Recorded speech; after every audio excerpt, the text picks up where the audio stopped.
Hello friends, welcome back to Study Rider. Last class ಅಲ್ಲಿ ನಾವು monopoly market meaning, features, equilibrium in short run and long run, ಹಾಗೆ price discrimination, degrees, conditions, price flooring and price ceiling ಈ ಎಲ್ಲ ವಿಷಯಗಳ ಬಗ್ಗೆ ತಿಳ್ಕೊಂಡಿದ್ವಿ.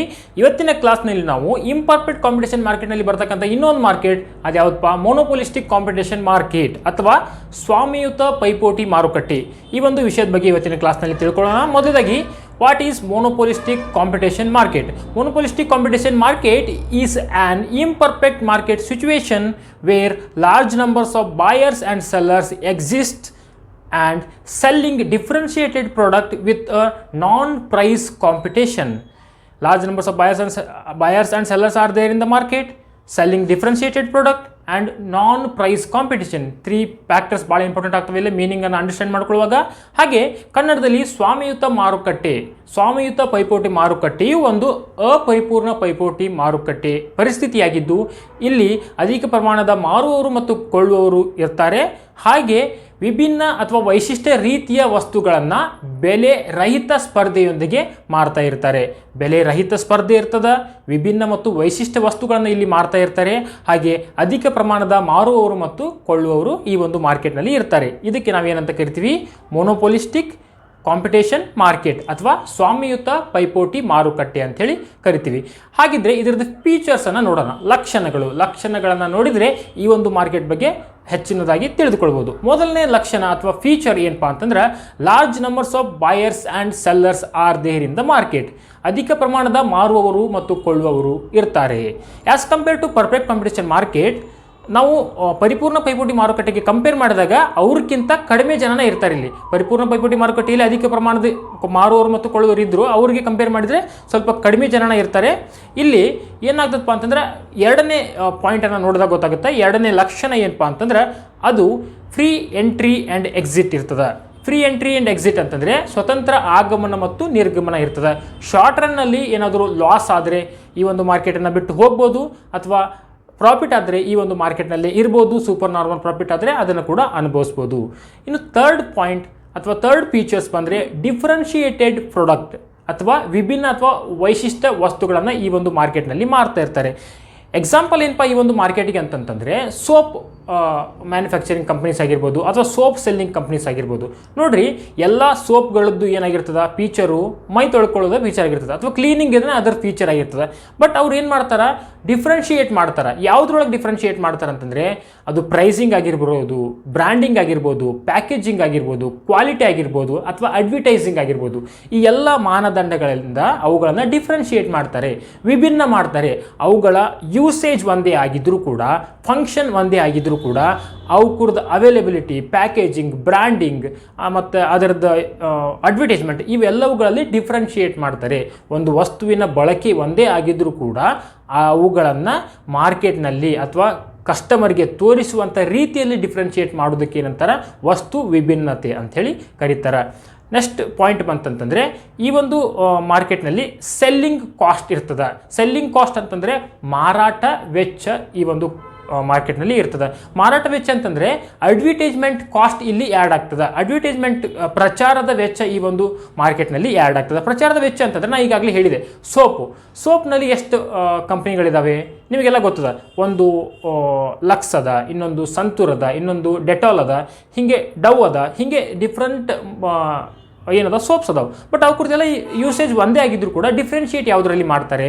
ಈಗ ನೀವು lux ನೋಡ್ಬೋದು, ಲಕ್ಸ್ ರೆಕ್ಸೋನಾ ಅಂತ ಬರ್ತದೆ. ನೆಕ್ಸ್ಟು ಡವ್ ಬರ್ತದೆ. ಡವ್ ಹಾಲಿನಂತೆ ಹೊಳೆಯುತ್ತದೆ, ತ್ವಚೆ ಹಾಲಿನಂತೆ ಹೊಳೆಯುತ್ತದೆ ಅಂಥೇಳಿ ಡಿಫ್ರೆನ್ಷಿಯೇಟ್ ಮಾಡ್ತಾರೆ ಅವರು.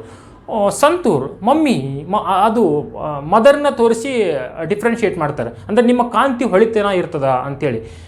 ನೆಕ್ಸ್ಟ್ ಬರೋದಂತಂದರೆ ಡೆಟಾಲ್, ಬಂಟಿ ನಿನ್ನ ಸಾಬೂನ್ ಸ್ಲೋನಾ ಅಂಥೇಳಿ ಅಡ್ವರ್ಟೈಸ್ಮೆಂಟ್ ಮಾಡ್ತಾರೆ, ಹೌದಿಲ್ಲ ಅವರು. ಸೊ ಡಿಫ್ರೆನ್ಷಿಯೇಟ್ ಮಾಡ್ತಾರೆ. ಈಗಾಗಲೇ ಗುಟ್ಕಾ ಕಂಪ್ನಿ ನೋಡಿದರೆ ಯಾವುದು, ವಿಮಲ್, ಕನ್ನದಲ್ಲೂ ಕ್ಯಾನ್ಸರ್ನ ಶಕ್ತಿ, ನಿಮ್ಗೆ ಗೊತ್ತಾಗಿ ಅಂಡರ್ಸ್ಟ್ಯಾಂಡ್ ಆಗ್ತದೆ. ಅದು ಅಂದರೆ ಬಾಯಲ್ಲಿ ಹೇಳಿ ಕ್ಯಾನ್ಸರ್, ಡಿಫ್ರೆನ್ಷಿಯೇಟ್ ಮಾಡ್ತಾರೆ ಇದನ್ನು, ಡಿಫ್ರೆನ್ಷಿಯೇಟು. ಹಾಗೆ ಮ್ಯಾಗಿ ಕಂಪ್ನಿ, ಮ್ಯಾಗಿ ಅದ, ಇ ಪಿ ಅದ, ಹೆಂಗೆ ಡಿಫ್ರೆನ್ಷಿಯೇಟ್ ಮಾಡ್ತಾರೆ ಅವರು, ನಮ್ಮ ಭಾವನೆಗಳೊಂದಿಗೆ ಲಿಂಕ್ ಮಾಡ್ತಾರೆ ಅದನ್ನು. ಯಾವ ರೀತಿ, ಮ್ಯಾಗಿ ನೋಡ್ರಿ, ಭಾವನೆಗಳನ್ನು ಹಂಚಿ ಅಂತ. ಅದೇ Milky bar, dairy milk chocolate ಸಂತೋಷವನ್ನು ಹಂಚಿ. ಯಾರೋ ವಾಚ್ಮನ್ ಇರ್ತಾರೆ, ಅವ್ರಿಗೊಂದು ಹೋಗಿ ಚಾಕ್ಲೇಟ್ ಕೊಡ್ತಾರೆ. ಅಕಸ್ಮಾತ್ ನೀವು ಎಲ್ಲರೂ ಓನ್ಯಾಗ ಹೋಗಿ ಯಾರಿಗಾರು ಚಾಕ್ಲೇಟ್ ಕೊಡ್ರಿ, ಒಂಥರ ನೋಡ್ತಾರೆ ಅವರು, ಹೌದಿಲ್ಲ? ಸೊ ಈ ರೀತಿಯಾಗಿರ್ತದೆ. ಸೊ ಇಲ್ಲಿ ಏನಿರ್ತದೆ, ಸೆಲ್ಲಿಂಗ್ ಕಾಸ್ಟ್ ಅಥವಾ ಅಡ್ವರ್ಟೈಸ್ಮೆಂಟ್ ಕಾಸ್ಟ್ ಇರ್ತದೆ, ಅಥವಾ ಪ್ರಚಾರದ ವೆಚ್ಚ ಈ ಒಂದು ಮಾರ್ಕೆಟ್ನಲ್ಲಿ ಇರ್ತದೆ. ಇನ್ನು ಲಾಸ್ಟ್ ಫೀಚರಿಗೆ ಬಂತಂತಂದರೆ ನಾನ್ ಪ್ರೈಸ್ ಕಾಂಪಿಟೇಷನ್ ಇಲ್ಲಿ ಇರ್ತದೆ. ಅಂದರೆ ಬೆಲೆಯ ಹೊರತಾದ ಸ್ಪರ್ಧೆ ಇಲ್ಲಿ ಇರ್ತದೆ. ಅಂದರೆ ಬೆಲೆಯಲ್ಲಿ ಹೆಚ್ಚು ಕಡಿಮೆ ಮಾಡಿ ಈ ಒಂದು ಮಾರ್ಕೆಟ್ನಲ್ಲಿ ಪ್ರಾಫಿಟ್ ಮಾಡ್ಕೊಳ್ಳೋದು ಅಥವಾ ಲಾಸ್ ಮಾಡ್ಕೊಳ್ಳೋದು, ಈ ಒಂದು ಕೆಲಸ ಇಲ್ಲಿ ಕಡಿಮೆ ಇರ್ತದೆ. ಇಲ್ಲಿ ಯಾವುದರ ಮೇಲೆ ಪ್ರಾಫಿಟನ್ನು ಮಾಡ್ಕೋತಾರೆ ಅಂತಂದರೆ ಬೆಲೆಯ ರಹಿತ ಸ್ಪರ್ಧೆ ಅಂತಂದರೆ ಇಲ್ಲಿ ಬ್ರ್ಯಾಂಡಿಂಗ್ ಆಗಿರ್ಬೋದು, ಕ್ವಾಲಿಟಿ ಆಗಿರ್ಬೋದು, ಪ್ಯಾಕೇಜಿಂಗ್ ಆಗಿರ್ಬೋದು, ಅಥವಾ ಡಿಫ್ರೆನ್ಷಿಯೇಷನ್ ಇನ್ ಅಡ್ವರ್ಟೈಸಿಂಗ್ ಆಗಿರ್ಬೋದು. ಈ ಎಲ್ಲ ಮಾನದಂಡಗಳನ್ನು ಬಳಸಿಕೊಂಡು ಏನು ಮಾಡ್ತಾರೆ, ಇಲ್ಲಿ ಡಿಫ್ರೆನ್ಷಿಯೇಟ್ ಮಾಡ್ತಾರೆ. ಮೊದಲದಾಗಿ ಫೀಚರ್ಸ್ ಏನು? Large numbers of buyers and sellers, free entry and exit, differentiated product, selling cost and non price competition. ಈ ಎಲ್ಲ ಫೀಚರ್ಸ್ಗಳನ್ನು ಈ ಒಂದು ಮಾರ್ಕೆಟ್ನಲ್ಲಿ ತಿಳ್ಕೊಂಡಿವಿ. ನೆಕ್ಸ್ಟ್ ಏನಪ್ಪ ನೋಡ್ತೀವಿ ಅಂತಂದರೆ short run and long run equilibrium under ಮೋನೋಪೊಲಿ ಅಥವಾ ಮೋನೋಪೊಲಿಸ್ಟಿಕ್ ಕಾಂಪಿಟೇಷನ್ ಮಾರ್ಕೆಟ್. ಸ್ವಾಮ್ಯಯುತ ಮಾರುಕಟ್ಟೆಯಲ್ಲಿ ನಾವೇನು ಮಾಡ್ತೀವಿ, ಪ್ರೈಸ್ ಆ್ಯಂಡ್ ಔಟ್ಪುಟ್ ಡಿಟರ್ಮಿನೇಷನನ್ನು ನೋಡ್ತೀವಿ. ಬೆಲೆ ಮತ್ತು ಉತ್ಪನ್ನದ ಸಮತೋಲನವನ್ನು ಈ ಒಂದು ಮಾರ್ಕೆಟ್ನಲ್ಲಿ ನೋಡ್ತೀವಿ. ನಾನು ಏನು ಹೇಳಬೇಕು ಅನ್ಕೋತೀನಿ ಅಂದರೆ, ಮೊದಲಾಗಿ ಮೋನೋಪೊಲಿಸ್ಟಿಕ್ ಕಾಂಪಿಟೇಷನ್, ಮೋನೋಪೊಲಿಸ್ಟಿಕ್ ಇದು ಒಂದು ಮಾರ್ಕೆಟು ಪರ್ಫೆಕ್ಟ್ ಕಾಂಪಿಟೇಷನ್ ಮಾರ್ಕೆಟು, ಪರಿಪೂರ್ಣ ಪೈಪೋಟಿ ಮಾರುಕಟ್ಟೆ ಮತ್ತು ಏಕ ವ್ಯಕ್ತಿ ಮಾರುಕಟ್ಟೆ ಅಥವಾ ಏಕಸ್ವಾಮ್ಯ ಮಾರುಕಟ್ಟೆ, ಇವೆರಡೂ ಮಾರ್ಕೆಟಿನ ಫೀಚರ್ಸ್ಗಳನ್ನು ಒಳಗೊಂಡಿರ್ತಕ್ಕಂಥ ಒಂದು ಮಾರ್ಕೆಟ್ ಇದು ಆಗಿರ್ತದೆ. ಈಗ ನೀವು ಈಗಾಗಲೇ ನೋಡಿರ್ತ ಮಾರ್ಕೆಟ್ನಲ್ಲಿ, ಪರ್ಫೆಕ್ಟ್ ಕಾಂಪಿಟೇಷನ್ ಮಾರ್ಕೆಟ್ನಲ್ಲಿ ಪ್ರೈಸ್ ಲೈನ್ ಏನಾಗಿತ್ತು, OX ಆಕ್ಸಸ್ಸಿಗೆ ಹಾರಿಜಾಂಟಲ್ ಆಗಿತ್ತು. ಇದಕ್ಕೆ ನಾವು ಪ್ರೈಸ್ ಲೈನ್ ಅಂತ ಕರೆದ್ವಿ, ಇದಕ್ಕೆ AR ಅಂತ ಕರೆದ್ವಿ, ಇದಕ್ಕೆ ಡಿಮಾಂಡ್ ಲೈನ್ ಅಂತ ಕರೆದ್ವಿ ಪರ್ಫೆಕ್ಟ್ ಕಾಂಪಿಟೇಷನ್ ಮಾರ್ಕೆಟ್ನಲ್ಲಿ. ಅದೇ ರೀತಿ ಮೋನೋಪೊಲಿ ಮಾರ್ಕೆಟ್ನಲ್ಲಿ ಏನಾಗಿತ್ತು, ಪ್ರೈಸ್ ಲೈನು ಡಿಕ್ರೀಸಿಂಗ್ ಆಗಿತ್ತು, ಇದೇ AR ಆಗಿತ್ತು, ಇದೇ ಪ್ರೈಸ್ ಆಗಿತ್ತು, ಇದೇ ಡಿಮಾಂಡ್ ಆಗಿತ್ತು. ಹೌದಾ? ಡಿಕ್ರೀಸಿಂಗ್ ಐತಿ. ಈ ಎರಡು ಮಾರ್ಕೆಟನ್ನು ಫೀಚರ್ಸ್ಗಳನ್ನು ಹೊಂದಿರತಕ್ಕಂಥ ಮಾರ್ಕೆಟು ಅಥವಾ ಈ ಎರಡು ಮಾರ್ಕೆಟ್ಗಳ ಮಧ್ಯದಲ್ಲಿ ಬರ್ತಕ್ಕಂಥ ಮಾರ್ಕೆಟ್ ಆಗಿರೋದ್ರಿಂದ ಮೋನೋಪೊಲಿಸ್ಟಿಕ್ ಕಾಂಪಿಟೇಷನ್ ಮಾರ್ಕೆಟ್ನಲ್ಲಿ ಯಾವ ರೀತಿ ಪ್ರೈಸ್ ಲೈನ್ ಅಥವಾ AR ಅಥವಾ ಡಿಮಾಂಡ್ ಲೈನ್ ಬರ್ತದೆ ಅಂತಂದರೆ ಅದು ಈ ರೀತಿಯಾಗಿ ಲೆಸ್ ಎಲಾಸ್ಟಿಕ್ಕು ಆಗಿರೋಂಗಿಲ್ಲ, ಈ ರೀತಿಯಾಗಿ ಪರ್ಫೆಕ್ಟ್ ಎಲಾಸ್ಟಿಕ್ಕು ಆಗಿರೋಂಗಿಲ್ಲ, ಅದು ಮೋರ್ ಎಲಾಸ್ಟಿಕ್ ಆಗಿರ್ತದೆ, ಮೋರ್ ಎಲಾಸ್ಟಿಕ್ ಈ ರೀತಿ ಬರ್ತದೆ ಪ್ರೈಸ್ ಅಥವಾ AR ಅಥವಾ ಡಿಮಾಂಡ್ ಲೈನು. ಯಾವುದರಲ್ಲಿ?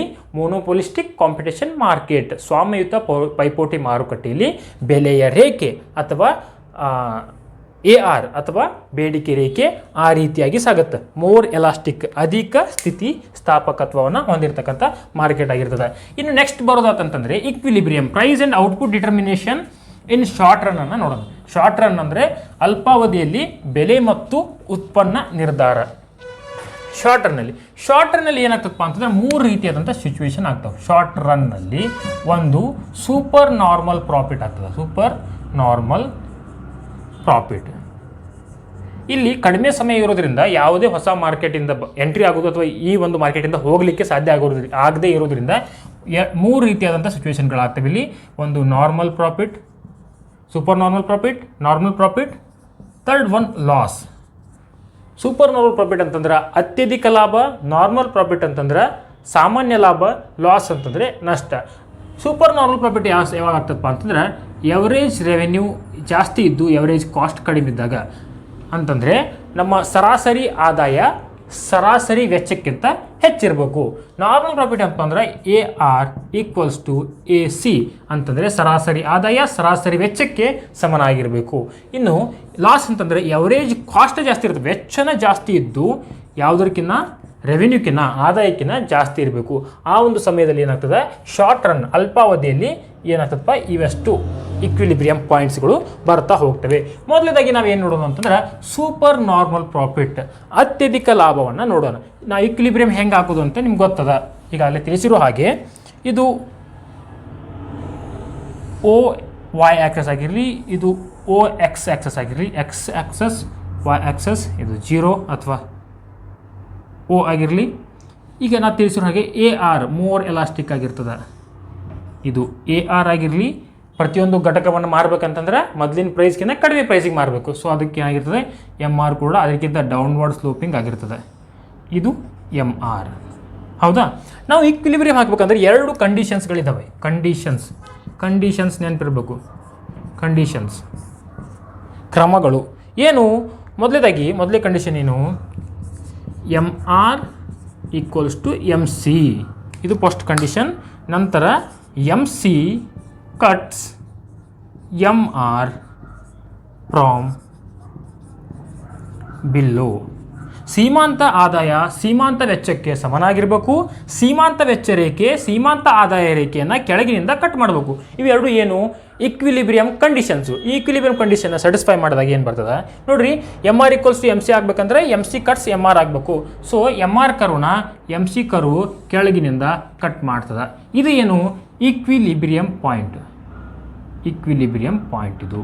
ಈ ಈಕ್ವಿಲಿಬ್ರಿಯಮ್ ಪಾಯಿಂಟನ್ನು ಎ ಆರ್ಗೆ ಸೇರಿಸ್ತಾ ಹೋದರೆ ನಮ್ಮದು ಪ್ರೈಸ್ ಆ್ಯಂಡ್ ಔಟ್ಪುಟ್ ಸಿಗ್ತಾ ಹೋಗ್ತದೆ. ಈ ಒಂದು ಪ್ರೈಸ್ಗೆ ಈ ಒಂದು ಔಟ್ಪುಟ್ಟನ್ನು ಮಾರ್ತಾ ಹೋಗ್ತೀವಿ ನಾವು. ಔಟ್ಪುಟ್ ಅಂದರೆ ಉತ್ಪನ್ನ, ಔಟ್ಪುಟ್ ಎಕ್ಸಸೈಸ್ ಒಳಗೆ. ಇಲ್ಲಿ ಪ್ರೈಸ್, ಕಾಸ್ಟ್, ರೆವೆನ್ಯೂ, ಬೆಲೆ, ವೆಚ್ಚ ಮತ್ತು ಆದಾಯವನ್ನು ರಿಪ್ರೆಸೆಂಟ್ ಮಾಡ್ತಾ ಹೋಗ್ತೀವಿ. ಔಟ್ಪುಟ್, ಈ ಒಂದು ಔಟ್ಪುಟ್ಟನ್ನು ಈ ಒಂದು ಬೆಲೆಗೆ ನಾವು ಏನು ಮಾಡ್ತಾ ಇದ್ದೀವಿ, ಮಾರ್ಕೆಟ್ನಲ್ಲಿ ಮಾರ್ತಾ ಇದ್ದೀವಿ. ಆದರೆ ನಮಗೆ ಸೂಪರ್ ನಾರ್ಮಲ್ ಪ್ರಾಫಿಟ್, ಅತ್ಯಧಿಕ ಲಾಭ ಯಾವಾಗ ಆಗ್ತದಪ್ಪ ಅಂತಂದರೆ ಎ ಸಿ ಕರ್ವು ಎ ಆರ್ಕಿನ ಕೆಳಗಿರಬೇಕು. ಎ ಆರ್ಕಿನ ಕೆಳಗಿದ್ದಾಗ ನಮ್ಗೆ ಏನಾಗುತ್ತೆ, ಲಾಭ ಆಗ್ತದೆ.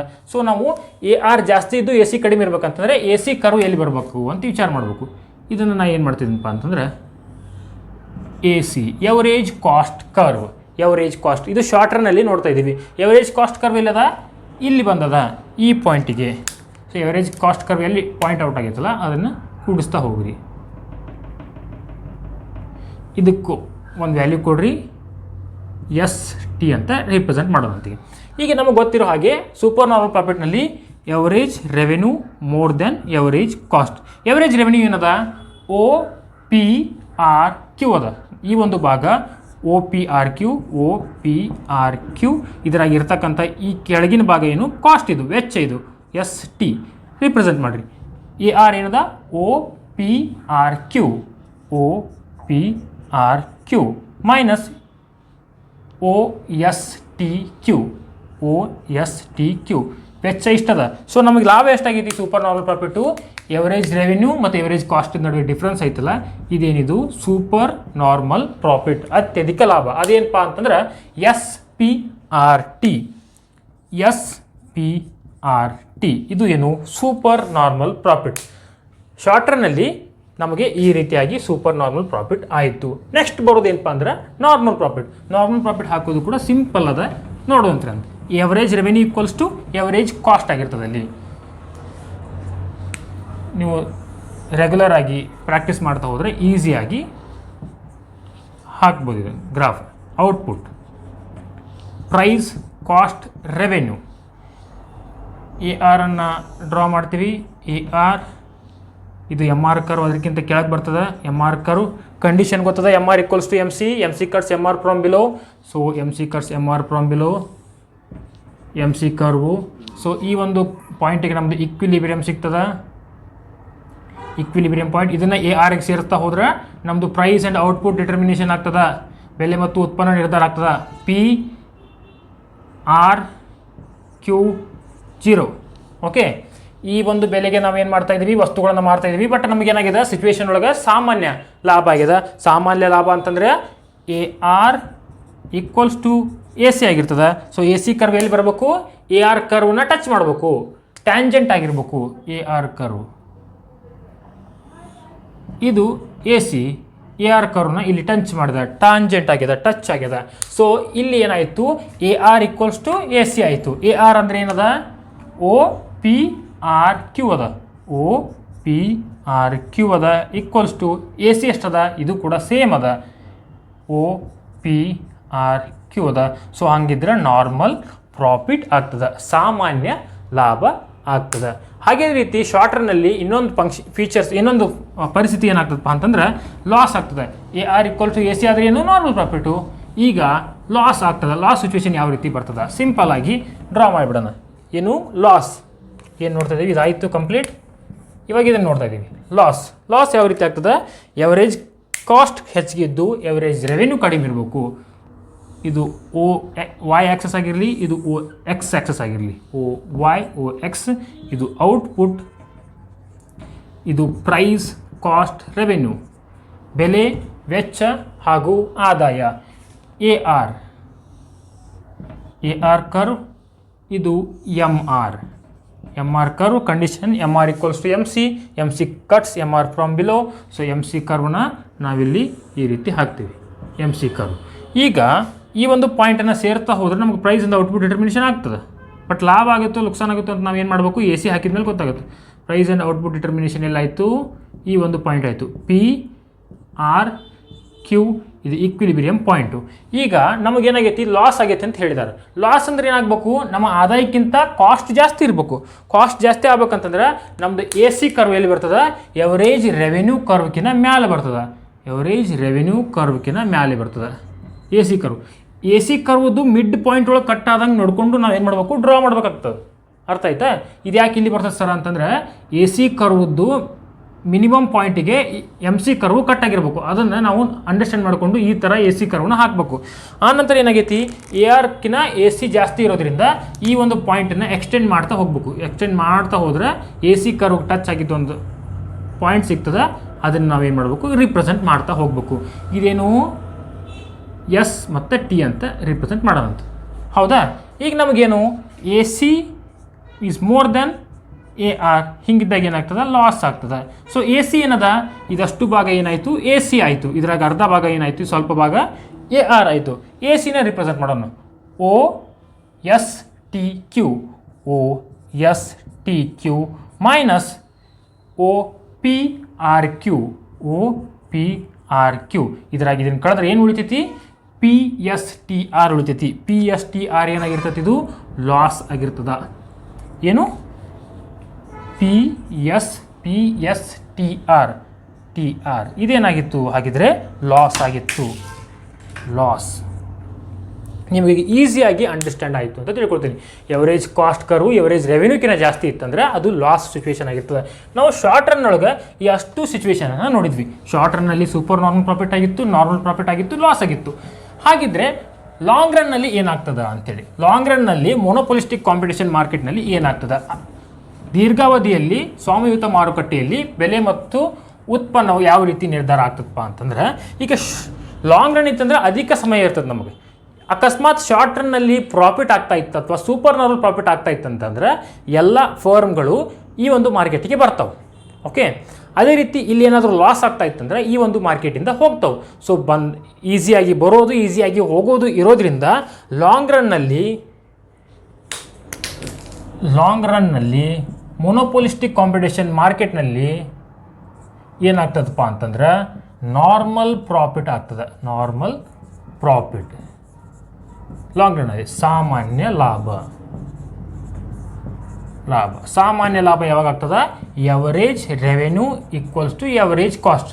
Long run average, long run cost ಅಂತ ರಿಪ್ರೆಸೆಂಟ್ ಮಾಡ್ಬೋದು. ಏನು ಅದಕ್ಕೇನು ಪ್ರಾಬ್ಲಮ್ ಇಲ್ಲ. ಲಾಂಗ್ ರನ್ ಅಂದರೆ ಲಾಂಗ್ ರನ್, ನೀವು ಮೇಲೆ ಹಾಕಿರ್ತೀರಿ, ಅಲ್ಲಿ ರಿಪ್ರೆಸೆಂಟ್ ಮಾಡುವಾಗೂ ಕೂಡ ಹಾಕ್ಬೋದು. ಮೊದಲಾಗಿ O X axis O Y ಆಕ್ಸಸನ್ನು ರಿಪ್ರೆಸೆಂಟ್ ಮಾಡೋಣ. ಇದು ಓ ವೈ ಆಕ್ಸಸ್ ಆಗಿರಲಿ, ಇದು ಓ ಎಕ್ಸ್ ಆಕ್ಸಸ್ ಆಗಿರಲಿ. 0 ಇದು ಪ್ರೈಸು ಕಾಸ್ಟು ರೆವೆನ್ಯೂ ಆಗಿರಲಿ, ಇದು ಔಟ್ಪುಟ್ ಆಗಿರಲಿ, ಉತ್ಪನ್ನ ಆಗಿರಲಿ. ಹಾಗೆ ನಮಗೆ ಗೊತ್ತದ A R curve more elastic ಆಗಿರ್ತದೆ. ಇದು ಎ ಆರ್ ಕರ್ವ್ ಆಗಿರಲಿ, ಇದು ಎಮ್ ಆರ್ ಕರ್ವ್ ಆಗಿರಲಿ. ನಮ್ಮ ಈಕ್ವಿಲಿಬ್ರಿಯಮ್ ಕಂಡೀಷನ್ಸ್ ಏನು, M R equals to M C, ಆಮೇಲೆ M C cuts M R from below. ಇದು ಏನಪ್ಪ ನಮ್ಮದು ಕಂಡೀಷನ್. ಯಾವುದ್ರ condition, equilibrium condition. Equilibrium condition M R equals M C cuts M R from below. So ನಮ್ಮದು M R curve ಅದ. ಈಗ M C ಕರ್ವ್ನ draw ಮಾಡಿಬಿಡೋಣ. ಇದು ಎಮ್ ಸಿ ಕರ್ವ್. ಈ ಎಮ್ ಸಿ ಕರ್ವ್ನ ಡ್ರಾ ಮಾಡಿದ್ಮೇಲೆ ಈ ಎರಡು ಇಂಟರ್ಸೆಕ್ಟ್ ಆಗಿದೆಯಲ್ಲ, ಈ ಪಾಯಿಂಟಿಗೆ ಈಕ್ವಿಲಿಬ್ರಿಯಮ್ ಸಿಗ್ತದೆ. ಇದನ್ನೇ ಎಕ್ಸ್ಟೆಂಡ್ ಮಾಡ್ಕೊತ ಹೋದರೆ ನಮಗೇನು ಸಿಗ್ತದೆ, ಒಂದು ಪಾಯಿಂಟ್ ಸಿಗ್ತದೆ. ಆ ಪಾಯಿಂಟ್ ಏನಾಗಿರ್ತದೆ, ಎ ಆರ್ ಪಾಯಿಂಟ್ ಆಗಿರ್ತದೆ. ಎವರೇಜ್ ಇದು ಆರ್ ಅಂತ ರಿಪ್ರೆಸೆಂಟ್ ಮಾಡೋಣ. ಇದಕ್ಕೆ ಪ್ರೈಸು, ಇದು ಔಟ್ಪುಟ್ ಕ್ವಾಂಟಿಟಿ. ಈ ಒಂದು ಕ್ವಾಂಟಿಟಿನ ಇಷ್ಟು ಬೆಲೆಗೆ ಮಾರ್ತಾ ಇದ್ದೀವಿ. ಇಲ್ಲಿ ನಮಗೆ ಲಾಸ್ ಆಗಿತ್ತು, ಪ್ರಾಫಿಟ್ ಆಗಿತ್ತು, ಅಥವಾ ನಾರ್ಮಲ್ ಪ್ರಾಫಿಟ್ ಆಗಿತ್ತು, ಯಾವುದ್ರ ಮೇಲೆ ಗೊತ್ತಾಗ್ತದೆ ಅಂತಂದರೆ ಎವರೇಜ್ ಕಾಸ್ಟ್ ಕರ್ವನ್ನು ಹಾಕ್ತಾ ಗೊತ್ತಾಗುತ್ತೆ. ಇದೇನಪ್ಪ, ಇದು long run marginal cost. Long run ಅಂತ ರಿಪ್ರೆಸೆಂಟ್ ಮಾಡಬೇಕು, ಮಾಡಿದರೆ ಚೆನ್ನಾಗಿರ್ತದೆ. ನಾನು ನನ್ನ ಹಿಂದಿನ ಕ್ಲಾಸ್ನಲ್ಲಿ ಲಾಂಗ್ ರನ್ ಈಕ್ವಿಲಿಬ್ರಿಯಮ್ ಹಾಕುವಾಗ ಲಾಂಗ್ ರನ್ ಎ ಸಿ ಮತ್ತು ಲಾಂಗ್ ರನ್ ಎಮ್ ಸಿ ಅಂತ ರಿಪ್ರೆಸೆಂಟ್ ಮಾಡಿಲ್ಲ. ಯಾಕಂದರೆ ಇಲ್ಲಿ ಮೇನ್ ಆಗಿ ರಿಪ್ರೆಸೆಂಟ್ ಮಾಡಿರ್ತೀನಿ. ಲಾಂಗ್ ರನ್ನಲ್ಲಿ ಈಕ್ವಿಲಿಬ್ರಿಯಮ್ ಅಂದಾಗ ಇಲ್ಲಿ ಹಾಕೋ ಅವಶ್ಯಕತೆ ಇರಲ್ಲ, ಹಾಕಿದರೆ ಭಾಳ ಚಲೋ. ಓಕೆ ಎಮ್ ಸಿ ಕರ್ವ್ ಅದ ಲಾಂಗ್ ರನ್ ಎಮ್ ಸಿ. ಈಗ ಎ ಸಿ ಕರ್ವ್ ಬರಬೇಕು. ಎ ಸಿ ಕರ್ವ್ ಏನದ ನಾರ್ಮಲ್ ಪ್ರಾಫಿಟ್ ಅಂತಂದ್ರೆ ಏನಾಗಬೇಕು A R equals to A C ಆಗಬೇಕು. A R equals to A C ಆಗಬೇಕು. ಅಂದರೆ ಎ ಆರ್ ಎಲ್ಲಿ ಪಾಯಿಂಟ್ ಟಚ್ ಆಗಿತ್ತಲ್ಲ ಅಲ್ಲೇ ಏನು ಬರಬೇಕು ಎ ಸಿ ಕರ್ವ್ ಬರಬೇಕು. A C curve long run A C curve red line ಐತಲ್ಲ ಇದು ಈ ಒಂದು ಪಾಯಿಂಟಿಗೆ ಏನಾಯಿತು A R equals to A C ಆಯಿತು. A R equals to A C long ರನ್ನಲ್ಲಿ.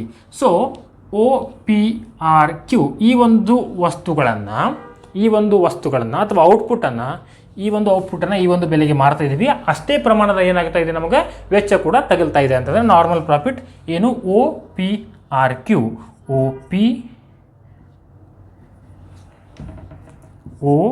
P R Q equals to O P R Q long ರನ್ನಲ್ಲಿ ಏನಾಯಿತು normal profit ಆಯಿತು. ಇದು ಮೊನೊಪೊಲಿಸ್ಟಿಕ್ ಅಥವಾ ಸ್ವಾಮ್ಯಯುತ ಪೈಪೋಟಿ ಮಾರುಕಟ್ಟೆಯಲ್ಲಿ ಸಾಮಾನ್ಯ ಲಾಭ ಆಗ್ತದೆ. ನಾರ್ಮಲ್ ಪ್ರಾಫಿಟು ಲಾಂಗ್ ರನ್ನಲ್ಲಿ ದೀರ್ಘಾವಧಿಯಲ್ಲಿ. ಅದೇ ರೀತಿ ಪರ್ಫೆಕ್ಟ್ ಕಾಂಪಿಟೇಷನ್ ಮಾರ್ಕೆಟ್ನಲ್ಲಿ ಲಾಂಗ್ ರನ್ನಲ್ಲಿ ಏನಾಗ್ತದಪ್ಪ ಅಂತಂತಂದರೆ ನಾರ್ಮಲ್ ಪ್ರಾಫಿಟ್ ಆಗ್ತದೆ. ಪರ್ಫೆಕ್ಟ್ ಕಾಂಪಿಟೇಷನ್ನಲ್ಲೂ ನಾರ್ಮಲ್ ಪ್ರಾಫಿಟ್ ಆಗ್ತದೆ ಮಾರ್ಕೆಟ್ನಲ್ಲಿ ಲಾಂಗ್ ರನ್ನಲ್ಲಿ. ಈ ಒಂದು ಮಾರ್ಕೆಟ್ ಮೊನೊಪೊಲಿಸ್ಟಿಕ್ ಕಾಂಪಿಟೇಷನ್ ಮಾರ್ಕೆಟ್ನಲ್ಲೂ ಲಾಂಗ್ ರನ್ನಲ್ಲಿ ಏನಾಗ್ತದಪ್ಪ ಅಂದ್ರೆ ನಾರ್ಮಲ್ ಪ್ರಾಫಿಟ್ ಆಗ್ತದೆ. ಸೊ ಈ ಒಂದು ಕ್ಲಾಸ್ ಇಷ್ಟ ಆದರೆ ಲೈಕ್ ಮಾಡಿರಿ, ಹಾಗೆ ಸಬ್ಸ್ಕ್ರೈಬ್ ಮಾಡಿಕೊಡ್ರಿ ಚಾನಲನ್ನು. ಹಾಗೆ ಇನ್ನೂ ಕ್ಲಾಸಸ್ ಏನಾದರೂ ಬೇಕಾದರೆ ಕಮೆಂಟ್ಸ್ ಮಾಡಿರಿ. Thank you so much.